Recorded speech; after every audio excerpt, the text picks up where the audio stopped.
Hello नमस्कार दोस्तों, मैं सुधीर कुमार अपने यूट्यूब चैनल पर आप सभी का हार्दिक स्वागत करता हूं। आशा करता हूं कि आप लोग जबरदस्त और बेहतरीन होंगे। हम पढ़ने वाले हैं हाई स्कूल हिंदी में जीवन परिचय। जीवन परिचय 5 नंबर का आता है आपकी परीक्षाओं में। और आज हम जीवन परिचय के बारे में जानेंगे किस प्रकार से लिखें कि एग्जामिनर हमें अच्छे नंबर दे और एग्जामिनर अच्छे से उसको देखे, देखने भी एग्जामिनर को लगे कि हाँ, इस बच्चे ने कुछ लिखा है। तो मान लीजिए कि हमारे एग्जाम में क्या आया, जीवन परिचय आया लिखने के लिए।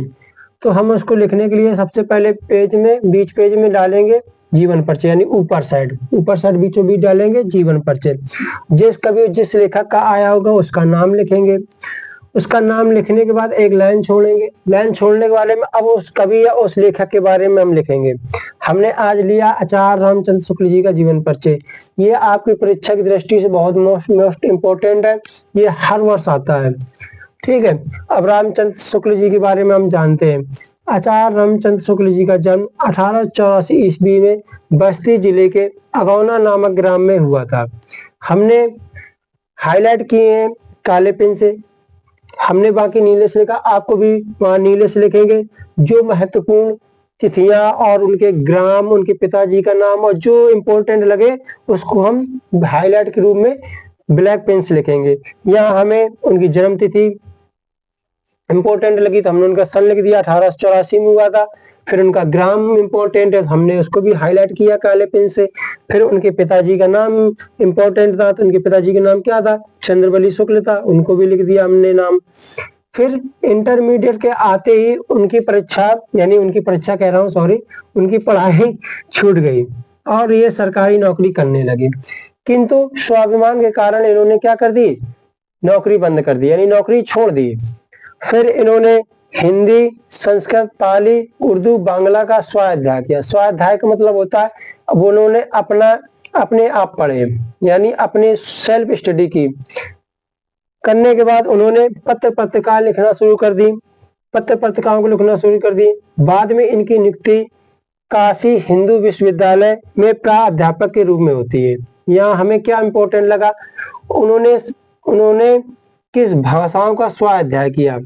तो हमें लगा कि हिंदी, संस्कृत, अंग्रेजी, बांग्ला, उर्दू, फारसी भाषाओं का स्वाध्याय किया। तो इससे हमें लगा भाषाओं का स्वाध्याय किया, ये इंपॉर्टेंट लग रहा है और अच्छा भी लग रहा है, तो इसको हमने हाईलाइट कर दिया। इसके बाद उनके पत्र पत्रिकाओं में लिखना शुरू कर दिया। अब उनकी नियुक्ति कहाँ हुई थी, काशी हिंदू विश्वविद्यालय में हुई थी, तो ये भी इंपॉर्टेंट है, तो इसको भी हमने क्या कर दिया, हाईलाइट कर दिया काले पेन से।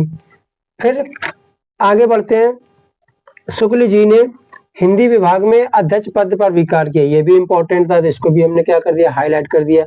और इन्होंने 19 वर्ष तक काशी नागरिक प्रचारणी पत्रिका का संपादन किया, और ये काशी नागरिक प्रचारणी पत्रिका इंपॉर्टेंट थी, इसको भी हमने हाईलाइट कर दिया। कुल मिलाकर आपको जो इंपॉर्टेंट लगे वहां परीक्षा में, तो उनको क्या कर देना, हमें हाईलाइट कर देना। हाईलाइट करने का मतलब है कि काले पेन से हमें उनको लिख देना है, ठीक है। अब फिर आगे बढ़ते हैं। और आलोचना इनका मुख्य और प्रिय विषय था। एक विधाएं होती हैं जिनमें एक आलोचना विधा होती है, तो ये इनका मुख्य और इनका प्रिय यानी इंटरेस्ट वाला भाग था, आलोचना। ये क्या, शुक्ल जी जो थे ना, शुक्ल युग के प्रवर्तक थे। इनकी भाषा खड़ी बोली थी और इनका निधन क्या 1941 में हो जाता है। तो हमें यहाँ शुक्ल जी क्या थे, शुक्ल युग के प्रवर्तक, ये भी इंपॉर्टेंट था। ये खड़ी बोली क्या थे, खड़ी बोली इनकी भाषा थी। इनका निधन भी इंपॉर्टेंट था, तो इनको हम क्या कर दिया, हाईलाइट कर दिया। फिर इतना सब लिखने के बाद हम डालते हैं फिर प्रमुख रचनाएं। प्रमुख रचनाओं में क्या होता है, हमने लिखा चिंतामणि। जो रचनाएं इंपॉर्टेंट और मुख्य होती हैं वो रचना लिखी जाती हैं।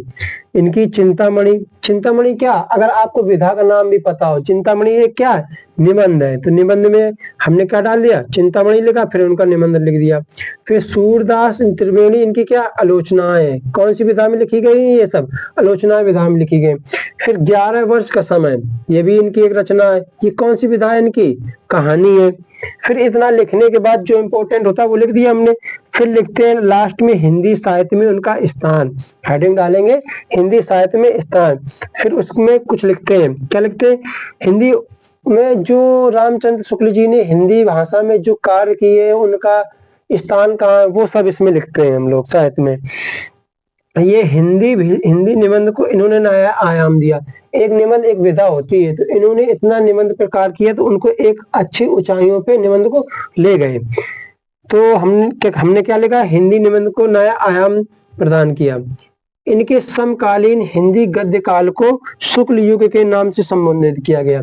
जब रामचंद्र जी का शुक्ल जी का समय चल रहा था, उनका पीरियड था, जो यानी मान लो कोई समय था, मान लो जैसे उन्होंने 1930 से 1941 तक इन्होंने मान लिए अच्छी खासी रचनाएं की। जो उनका जो सालों का गैप बना, वो पीरियड उनके नाम से क्या नाम से जाना गया, शुक्ल युग के नाम से संबोधित किया गया। इनका हिंदी साहित्य में एक महत्वपूर्ण स्थान है। इस प्रकार से हम अपनी परीक्षाओं में जीवन परिचय लिखेंगे। 100% एग्जामिनर आपको 5 नंबर में 5 नंबर देगा। हमारे इसी तरीके की जानकारी लिए हमारे YouTube SR पर जुड़ी रहिए। हमारे वीडियो को लाइक और हमारे चैनल को सब्सक्राइब कीजिए। नमस्कार, धन्यवाद।